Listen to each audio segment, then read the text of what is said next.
সালামু আলাইকুম। আমাদের 30 দিনের সুইডিশ কোর্সের আজকে 10 নম্বর দিন, ডে 10, ডগ তিও। আজকে আমরা শিখবো ভনলিগে ভ্যার ভি ভরডাগেন। মানে প্রতিদিনে আমাদের আর কি এভরিডে লাইফে, ডেইলি লাইফে আমাদের যে ভার্বগুলো ইউজ করা হয় এগুলো আমরা কিছুটা শিখবো। তো আজকের এই দিন মানে আজকের দিনকে আমরা আর কি 5 ভাগে ভাগ করছি। প্রথমে আমরা কিছুটা রিক্যাপ করব, পরে কমন ভার্ব কি এগুলো শিখবো, তারপরে the five important verbs ওগুলো শিখবো, বিগ কম্বিনেশন, প্র্যাকটিস আর কিছু মিস্টেক দেখবো, আর ডায়লগ এবং হোমওয়ার্ক থাকবে। সো প্রথমে আর কি আমরা শুরু করি যে মানে আমরা যেভাবে আর কি শিখতেছিলাম আগে, ইয়োগের স্টুডেন্ট, আমি একজন স্টুডেন্ট, ইয়োগবুর ইসফেরি, আমি সুইডেনে থাকি, ইয়োব্বার ইন্তি দাও, আমি আজকে কাজ করি না। তারপরে আমরা কিছুটা শিখব যে কমন ভার্ব কি, যেমন ইয়ারা করা, হ মানে হ্যাভ আছে, যেমন আমার একটা বই আছে এরকম, সিয়ে মানে দেখে, যেমন আমরা একটা বাড়ি দেখতেছি, এতা ইট খাওয়া, গো মানে যাওয়া। ভার্বস পিপল ইউজ এভরিডে, যেগুলো আমরা প্রত্যেকদিন ইউজ করি। তারপরে কিছু 5টা আর কি ইম্পর্টেন্ট ভার্ব যে এগুলো, ইয়ারা, হ, সিয়ে, এতা, গোয়া। ওর উপর যখন 2 ডট থাকে তখন একটা উচ্চারণ হয় ইয়ারা, ইয়ারা। যেমন আমি খাবার তৈরি করি, ইয়োর মত।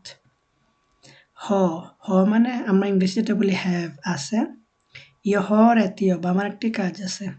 সিয়ে মানে দেখা, সিয়ার হুস আমি ওই বাড়িটা দেখতেছি। এতা মানে খাওয়া, ইয়গ এতার লঞ্চ আমি লাঞ্চ করতেছি। গো মানে যাওয়া বা ওয়াক, গো, ইয়োগোর হ্যাম আমি কাজে যাচ্ছি, বাসায় যাচ্ছি। আর কিছু আর কি কম্বিনেশন আমরা শিখবো যে যাতে সেন্টেন্সটাকে একটু বড় করা যায়। যেমন আমরা বলছি যে ইয়োর মত, আমি খাবার তৈরি করতেছি বা রান্না করতেছি, তখন আমরা লাগাতে পারি হ্যাম্মা, হ্যাম্মা মানে বাসায়। তো এরকম আর কি সেন্টেন্সটাকে আমরা একটু একটু করে বড় করা শিখবো। আর যেটা আর কি কমন মিস্টেক আমরা করি বেশিরভাগ সময়, সেটা হচ্ছে ইয়োগের পরে ইয়োরা বলি আমরা। আমরা জানি ইয়োরাটা হচ্ছে ইনফিনিটিভ। আমরা আমাদের আগের কোনো একটা লেসনে শিখেছিলাম ভার্বের ইনফিনিটিভ কি আর নর্মাল মানে প্রেজেন্ট টেন্স কি। ইনফিনিটিভ মানে হচ্ছে ভার্বের মূল ফর্মটা, ইয়োরা, হ, সিয়া, এগুলো হচ্ছে ভার্বের মূল ফর্ম। সেখান থেকে সেটাকে আমরা প্রেজেন্টে করি বা পাস্টে বা ফিউচার এগুলোতে চেঞ্জ করি আর কি।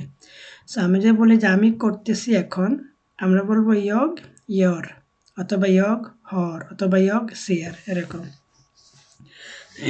শেষে কিছু হোমওয়ার্ক থাকবে, ডায়লগ যে বা ইয়র ডু তুমি কি করো, ইয়র মত আমি খাবার রান্না করি, এতের জন্য তুমি এখন খাচ্ছ, ইউ এতের লঞ্চ আমি লাঞ্চ করতেছি, এরকম। তো আমরা পার্ট 1টাকে একটু বেশি করে দেখি। যেমন আমরা শিখেছিলাম আমি একজন স্টুডেন্ট, ইয়োগের স্টুডেন্ট, আমি সুইডেনে থাকি, jag bor i Sverige, বু মানে থাকা, লিভ। আমি আজকে কাজ করি না, আমার ছুটি আজকে, jag jobbar inte idag, jag jobbar inte idag, jag jobbar inte idag। আচ্ছা, তো আমরা এবার পার্ট 2তে যাই।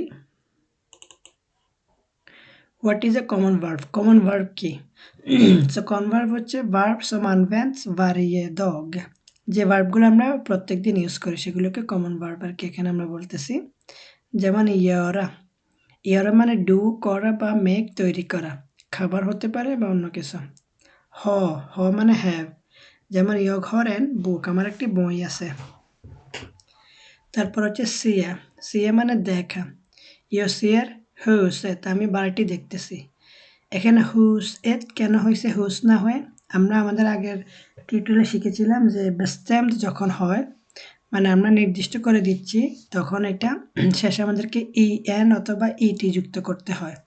আর হুস যেহেতু একটা এত উড, এই জন্য এত উডের শেষে আমরা শিখেছিলাম শেষে আমাদের যোগ করতে হবে ইটি, হুসেত, ইয়ক্সিয়ার হুসেত, Jag äter mat, আমি খাবার খাই। Jag går hem, আমি বাড়ি যাচ্ছি। তো আজকে এতটুকুই থাকবে। পরের টিউটোরিয়াল আমরা কন্টিনিউ করব ডে 10 এর বাকি পার্টগুলো।